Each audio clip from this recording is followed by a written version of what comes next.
маань 4-р салбар хуралдаан үгээр эхэлж байна. Салбар хуралдааны сэдв маань буддын танин мэдхүй ба хиймэл оюун ухаан гэдэг сэдв байгаа. Салбар хуралдааны эхний хэсгийг удирдах одоо хүндэтгэл үүргийг хүлээж авсан Отгон баяр байна. Ийм чухал ажлыг даатгсан зохион байгуулагч нартаа баярлалаа. За би ер нь бол математикч мэргэжилтэй. Гэхдээ сүүлийн жилүүдэд дандаа хиймэл оюунтай холбоотой ажил хийж байгаа. Ан глобал компани хиймэл оюун харилцан захирал. За тэгээд Монголын хиймэл оюуны хөгжил ирээдүйн нэгжлийн удирдах цэцлийн дарга ажлыг хийдэг хүн байна. За ингээд салбар хуралдааны эхлүүлээ.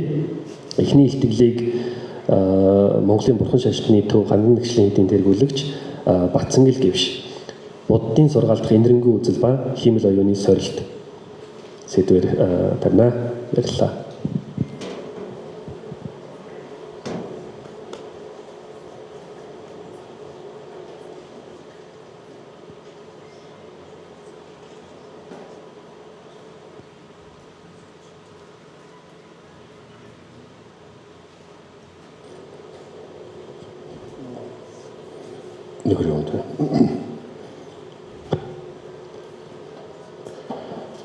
Сайн байцгаана уу?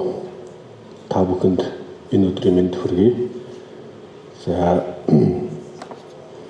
хурал зохион байгуулах ажлын хэсгийг ахаж ажиллаж байгаа учраас олон ажилд санаа зовж тухтаа сууж чадахгүй явсаар сүүлийн мөчид одоо илтгэлээ жоохон имхэл зэгцэлж дууслаа. Тэгсээр нэг бас л дутуу байна. За лам хүн хиймэл оюун ухааны талаар ярина гэдэг бас адармаатай түүхтэй санагдаж байна. Нэгдүгээр би одоо математикийн чиглэлийн хүн биш, мөн одоо IT чиглэлийн хүн биш учраас надаас хол. Гэхдээ өнөөдрийн илтгэлийг бол онлайн түвшинд биш хэрэглээний талаас нь хайлж чадхаараа тайлбарлын мөн одоо зайлшгүй бидний анхаарал хандуулах ёстой зүйлийг одоо ярих шаардлагатай гэж үзлээ. За ер нь бол бид нэр энэ хурлыг зохион байгуулахдаа шинжилгээ ухааны энэ одоо сэдвүүдийг салбар ухаануудыг одоо ярилцаж сонгоход хиймэл оюун ухааны энэ хэсгийг заавал оруулах хэрэгтэй гэж манай хамбалааны санал гарсан. Тэгээ энэ саналыг бол бид нэр их чухалчилж үзсэн. Ер нь хиймэл оюун ухаан бол бүх салбарт, нийгмийн одоо бүх салбарт маш чухал ийм зүйл болж ирсэн. Цаашдаа ч гэсэн энэ бол маш чухал сэдв байхаар болно. Тийм учраас бид нэр одоо манай Монголын бурханы шашинтны төвөөс үүнээр одоо гарцаагүй анхаарал хандуулах шаардлагатай гэж үзэж байна. За ингээд сэдвтэ оръё. За өнөөдөр би та бүхэнтэй хүн төрөлхтний өмнө тулгараад буй хамгийн чухал сорилтуудын нэг болох хиймэл оюун ухааны тухай, түүний хөгжлийн ирээдүйг хүн төрөлхтөнд үзүүлэх эерэг боловсрол үр дагаврын талаар хуваалцах гэж байна. За эхлээд би түүхэн талаас нь товчхон тайлбарлая. За хүн төрөлхтөн олон мянган жилийн тэртегээс гадаад байгаль дэлхий буюу сав ертөнц түүнд амьдран буй хүн төрөлхтөн тэргүүтэй амьд бодгос болсон шин ертөнцийг судалж байгалийн хуйлууд бодголсын мөн чанарыг таньж мэдсээр ирсэн. За эдгээр мэдлэгээ ашиглан шинжилгээ ухаан технологиг өсрөнгөө хөгжүүлж өөрийн оршин тогтнолыг баттгасаар ирсэн. Гэтэл бидний хамгийн сүүлийн үеийн бүтээл болох хиймэл оюун ухаан бол хүн төрөлхтний оюун ухаанд дүйцэх бүр түүнээс давж гаргах чадaltaй болж байгаа нь үнэхээр гайхалтай хэрнээ бас айдас дагуулсан шинэ үзэгдэл болоод байна. Өнөөдөр бид хиймэл оюун ухааныг тал бүрээс нь ярьж байна. За энэ анх хиймэл оюун ухаан гэдэг энэ нэр томьёог Джон Маккарти гэдэг эрдэмтэн 1955 онд өөрийн бүтээлдээ ашиглаж ухаанд машин техник бүтээх онлын болон инженерийн шинжилгээ ухаан гэж тодорхойлсноор судалгааны салбар нь албан ёсоор эхэлжээ. За хиймэл оюун ухаан бол зүгээр нэг багж хэрэгсэл биш байна. Энэ бол өөрөө суралцаж хөгжиж, шийдвэр гаргах чадвартай бие даасан цахим сэтгэгч юм байна. Өмнө нь хүний бүтээсэн аливаа багаж хэрэгсэл, техник, технологи нь хүний удирдлаггүйгээр үйлдэл хийх боломжгүй байсан. Харин хиймэл оюун ухаан нь хүний оролцоогүйгээр суралцаж, хөгжиж, цаашдын үйл ажиллагаагаа өөрөө төлөвлөх чадвартай болсон байна. Жишээлбэл хиймэл оюун ухаанаар зэвсэг бүтээх юм бол тэр зэвсэг өөрөө шинжлэгдэж дараагийн үеийн хувилбараа бий болгох боломжтой байна. Мөн хаан довтлох, юуг устгах, ямар шийдвэр гаргахыг ч хүний удирдлаггүйгээр хийж мэдхээр байна. Энэ бол бидний өмнө толгороод буй маш ноцтой эрсдлийн зөвхөн нэг жишээ байна. За, судалгаагаар одоо би судалгааны талаар товчхон танилцуулъя. Хиймэл оюун ухааныг судалж буй томоохон төвүүд Америк, Герман, Япон, Орос, Энэтхэг зэрэг улс орнуудад явагдаж байна. За, аж үйлдвэрийн 5 дахь хувьсгал буюу технологийн хөгжлийн шинэ бөгөөд шинээр гарч ирж буй үе шатанд орж ирээд байна.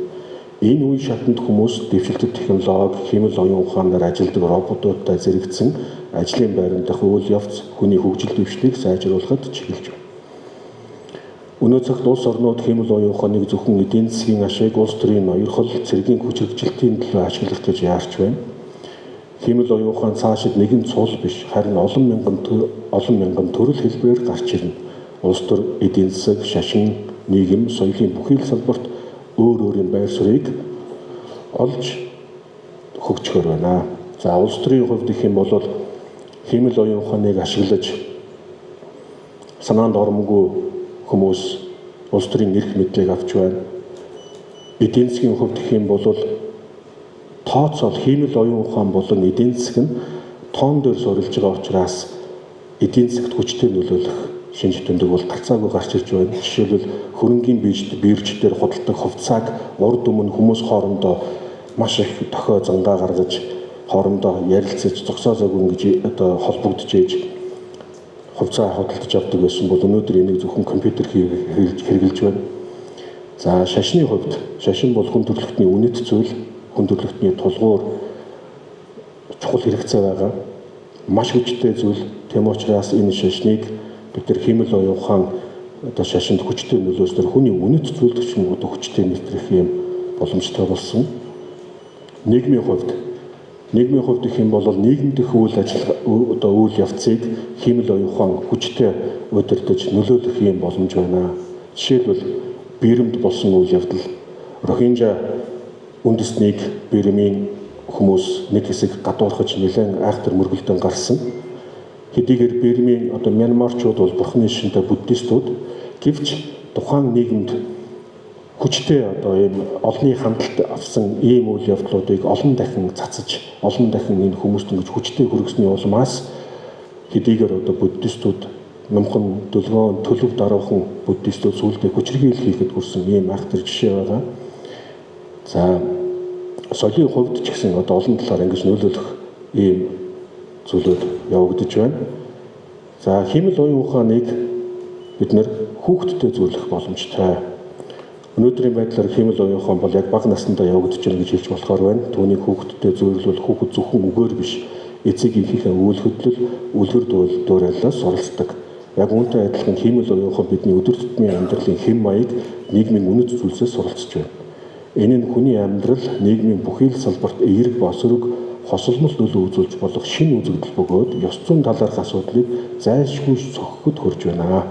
За, ингээд би энэ хиймэл оюун ухаан толботой эерэг болон сөрөг судалгааг та бүхэнд танилцуулъя. За, эхлээд эерэг талаас нь тайлбарлая. За, Deep Empathy гэдэг ийм төслийг MIT дээр эхлүүлсэн байна. 2017 онд эхлүүлжээ. За, энэ нь бол одоо зорилго нь энэрэнгүй сэтгэлийг нэмэгдүүлэх зорилготой ийм төсөл байсан байна. За, энэ одоо төсөл дээр бол энэ хиймэл оюун ухааныг ашиглаж байгаад өөрийн амьдарч байгаа газрыг харуулах. Жишээлбэл Бостон, Америкийн одоо Бостон хот. Хоёр дахь зураг нь бол Сир дэх үйл явдал. За, ингээд энэ Сирд явагдаж байгаа энэ үйл явдлыг хиймэл оюун ухаанаар ашиглаад Бостонд дайн тулаан гарах юм бол Бостон хот ийм болох магадaltaй байна гэдгийг гаргаж ирж байгаа. Гэхдээ энэ нь юу гэсэн үг гэхээр бидний статистик ямар нэгэн статистик энэ зүйлүүдийг бодит болгож ирж байгаа. Ингэснээр бид нэр яг тэр үйл явдлуудыг мэдрэх, ойлгох, бодитоор мэдрэх, үүнийгээ дагаад одоо бусдыг инэрч хайрлах ийм зүйл одоо сэтгэлийг төрүүлэх зорилготой ийм төсөл байсан. Энэ нь бол одоо хиймэл оюун ухааны эерэг тал байна. Ашигтай тал. За ингээд харахад ердийн хот маань хиймэл оюун ухааны одоо энэ датагаа ашиглаад ийм болгож байна гэж. За дараагийнх нь Praxis Labs байна. За энэ бол бодит байдлыг дүрслэн үзүүлэх аргаар олон зүйлүүдийг одоо бидний бодитоор харуулсан ийм шээ байгаа. За энэ нь бол одоо эерэг үр дүнтэй одоо бид нар яг одоо харж чадахгүй байгаа зүйлүүдийг одоо бодитоор харуулах ийм зүйл юм. За дараагийнх нь Cogito гэдэг ийм одоо програм байна. За энэ Cogito-г одоо ашигласнаар хүмүүсийн дууны өнгөөр нь энэ хүн одоо яг юуг мэдэрч ин гэдгийг таньж тодорхойлж чадсан. За ингэснээрээ бол одоо стресстж байгаа, хямарж байгаа, зовж байгаа хүмүүст яг түүнд нь таарсан хариу үйлдэл үзүүлсэн одоо ийм хиймэл оюун ухааны ийм одоо програм байна. За эдгээр зүйлүүд нь бол бүгд одоо эерэг үр дүнтэй байсан. За одоо сөрөг зүйлүүдийг та бүхэн тайлбарлая. За сөрөг зүйл бол Microsoft 2016 онд ийм одоо чатботыг ажилуулжээ. За энэ чатботыг ажилуулсан тэр өдрөө 24 цагийн дотор олон хэрэглэгчид танхаа, расист, доромжлолтой тийм мессежүүдийг бичүүлж сургасан баг нэг өдрийн дотор. За дараагийнх нь Amazon. Amazon дээр 2018 онд хиймэл оюун ухаанаар ажилд авах одоо ийм аппликейшнийг ашигласан. Одоо энэ нь гэвч энэ нь одоо буцаагаад хаагдсан баг. Яагаад хаагдсан бэ гэхээр эмэгтэй ажил горлогчдыг системтэйгээр одоо ингэж болиулж ялгарлсан ийм одоо сөрөг үр дагавар гарсан учраас энийг зогсоосон баг. За дараагийнх нь нийгмийн сүлжээнд их хиймэл оюун ухаанаар сэтгэл хөдлөлт нөлөөлөх одоо ийм зүйл байгаа. За энэ бол одоо маш хүчтэй явагдаж байна. Жишээлбэл YouTube, TikTok, Facebook гэх мэтчлэн эдгээр платформуд дээр хэрэглэгчийн сэтгэл хөдлөлт тулгуурсан контент санал болгох тийм алгоритм ашиглаж байгаа.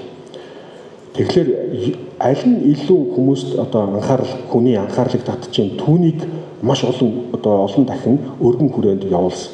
За ингэсний улмаас энэ нь энэрэнгүй сайхан сэтгэл зөв сэтгэлийг хөгжүүлэхийн оронд уур хилэн айдас талцлыг улам нэмэгдүүлсэн. За үүнийг дагаад стресс, донтолт одоо нийгмийн олон одоо сөрөг үр дагаврыг авчирсан байна.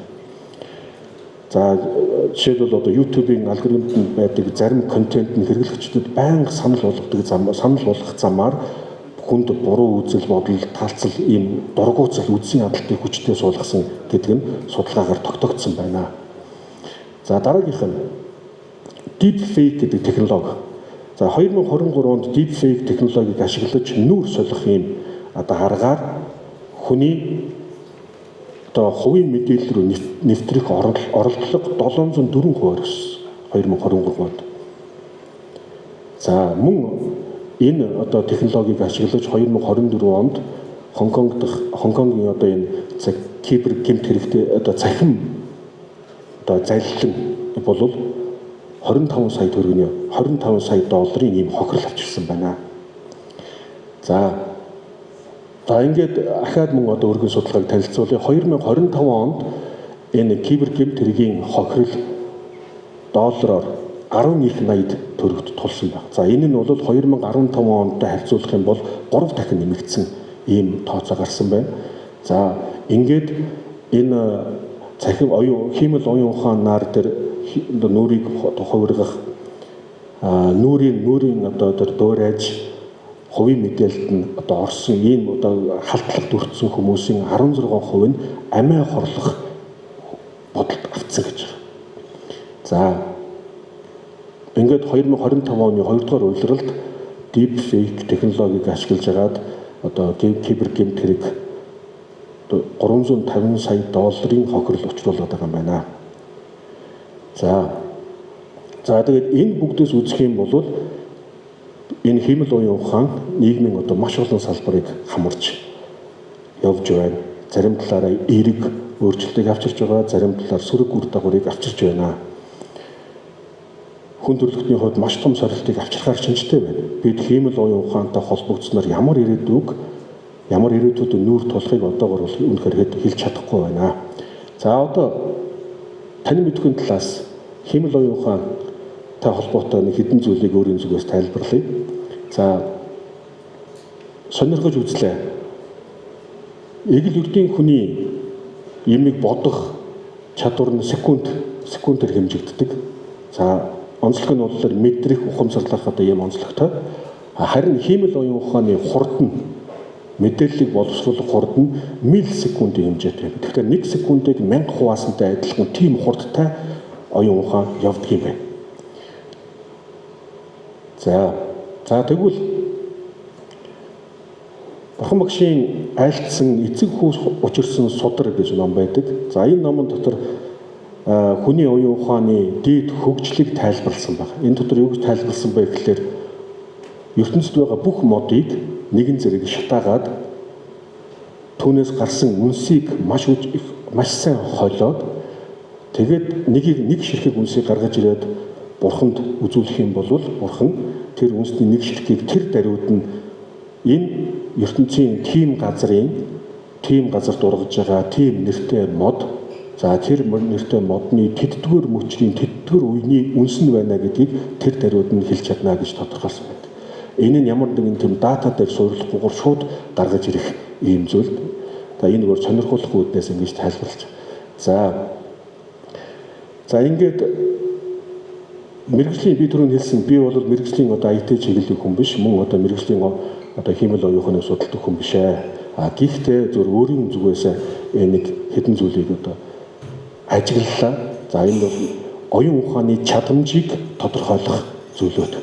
Буддизм болон хиймэл оюун ухааны ялгаа. Буддизмд юу гэж тайлбарладаг юм бэ? За нэгдүгээр мэдрэх үү гэж мэдрэх гэдэг нь болохоор хүний оюун ухаан бол бусдын одоо жаргал зовлонг мэдэрдэг гэсэн үг. Дараагийнх нь сэтгэх үү гэж. Энэ нь болохоор сэтгэж ойлгож тухайн зүйлийг одоо тодорхойлж байгаа. За дараагийнх нь ялгах гэж.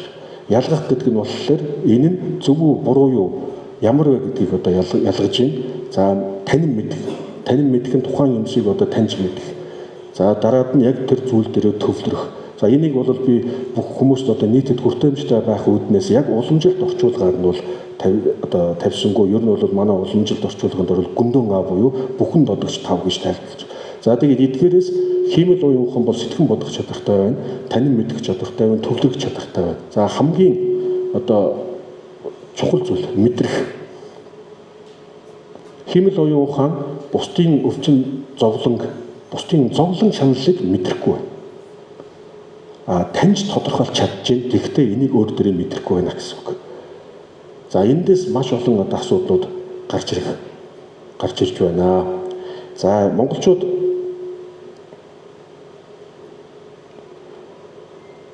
буруу өссөн хүүхэд бухын үзүүрээс хатуу гэж хэлдэг тийм ээ. За одоо мөн ахаа жишээ байдаг шүү дээ. Хүүхдийг одоо багаас нь хүмүүжүүлэх хэрэгтэй. Багаас нь зөв хүмүүжүүлэхгүй бол том болоод одоо засардгаа гэж. За үүнтэй адилхан өнөөдөр нь хэлсэн тийм хиймэл оюун ухаан бол өнөөдөр яг одоо хүүхдийн насн дээр бага насн дээр байна. Хэрвээ бид өнөөдөр хиймэл оюун ухааны хүмүүжлийнх нь ихэнх үед нь зөв чиглүүлж, зөв үлгэр дуурайл үзүүлж чадах юм бол тэр нь хүн төрөлхтний сайн сайхны төлөө хүчрхэг түншүүлж чадна цаг ээж. Шинжлэх ухаан болон буддизм айлын хүмүүс бид сөрөг зүйлийг илүү анхаарч түүнд илүү автдаг гэдэг дээр адилхан байр суурьтай байгаа. Negativity bias гэж хүмүүс сөрөг зүйлийг илүү хурдан одоо авдаг, түүнд илүү анхаарал хандуулдаг. Тиймээс бид энэ л дутагдлаараа хиймэл оюун ухааныг хөгжүүлэх юм бол хүн төрөлхтөнд томоохон асуудал тулгархын дамжиггүй байна.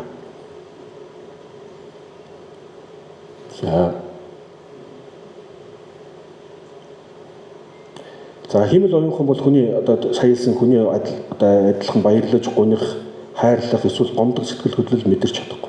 Гэвч тэр бидний үйл хөдлөлийн тол юм. Бидний өдөр тутамдаа гаргаж буй үнэн шударга үйл эсвэл шударга бус хандлага бүгд цахим орчинд хадгалагдаж хиймэл оюун ухааны сурах орчин болдог. Тиймээс хиймэл оюун ухаан бол бидний тусгал юм аа. Иймээс бид үнийг зөв чиглүүлэхийн тулд гаднаас нь код бичих амархан биш. Харин өөрсдийн дотоод хүн чанар энэр нэг үсэг сэтгэлээ хөгжүүлж үлгэр дуурайл үзүүлэх замаар цахим оюуны хүмүүжилт нөлөөлөх ёстой. За ингийн тулд бид буддийн сургаалд байдаг, буддизмд байдаг энэрэнгүй сэтгэлийг бид нэр зайлшгүй авч үзэх шаардлагатай байна. Буддийн сургаалд энэр нэгүүлсэх нь хүн төрөлхтний ёс суртахууны тулгуур зарчим гэж тодорхойлж болно. Энэрэнгүй байдал бол бид зөвхөн хүмүүс хоорондын харилцаа биш, нийгмийн бүх түвшинд үлгэр дуурайл үзүүлэх үндэс юм аа. Энэрэнгүй сэтгэлийг төрүүлэхэд бол юуны төрөнд бид ба тэд гэдэг талцлыг арилгах нь хүн төрөлхтөнд зайлшгүй бүрдүүлэх ёстой юм чухал зүйл болно. Бид бүгдэд энэрэнгүй сэтгэл байгаа эгэл үрдийн хүмүүст.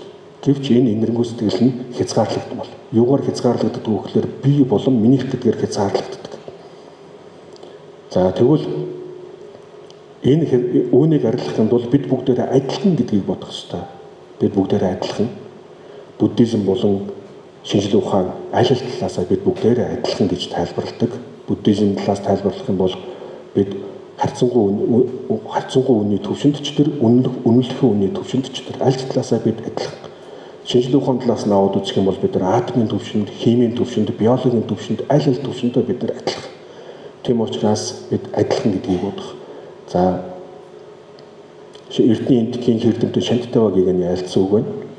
ертөнцид эдэлж буй жаргал бүхэн бусдад жаргалыг хүснээс гарнаа. ертөнцид эдэлж буй зовлон бүгд амин хуваа хичээснээс үүснэ. Тэм учраас бид нэр аль болох бид ба тэд гэж хуваанд талцах биш. Нэгдмэл нэг байр зуртай байж нэгдмэл хүн төрлөختөн гэдэг дээр анхаарал хандуулах зайлшгүй шаардлагатай гэж үзэж байна. За ингээд бид нар ингэж байж чадах юм бол одоо олон зүйлүүд мэд зөв болно. Оюун ухааны төвшөнд зөв үзэл, зөв ухаан, ёс зүй, ёс суртахууны өвд зөв үг, зөв үйлдэл, зөв амьдрал бий болно. Сэтгэлийн хувьд зөв хичээл, зөв дурдл, зөв самаади гэсэн эдгээр 8 зөв зүйл маань бидний амьдралыг зөв болгоно. Үүний улмаас бид хэмэл оюун ухаан болон нийгэмдээ эергээр хүчтэй нөлөөлөх боломжтой байна.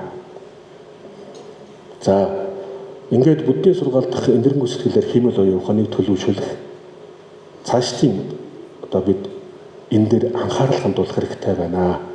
За ингэж чадах юм бол буддийн шашны ёс зүйн энэрэнгүй сайхан сэтгэл нь роботыг амьд амьтанд ашиг тустай хор хөнөөл учруулахгүй байх үүднээс ашиглахад үнэтэй гарын авлага болж чадхаар байна.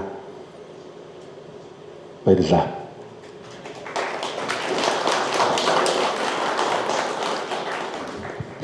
За ингээд хэмэл оюун ухааны тухай болон хэмэл оюун ухаанд тулгарч байгаа асуудал сорилтын тухай маш сонирхолтой илтгэл тавьсан Бацангэл гавьчтай баярлалаа. За үргэлжлүүлээд хэмэл оюуны хэрэглээ чиг хандлага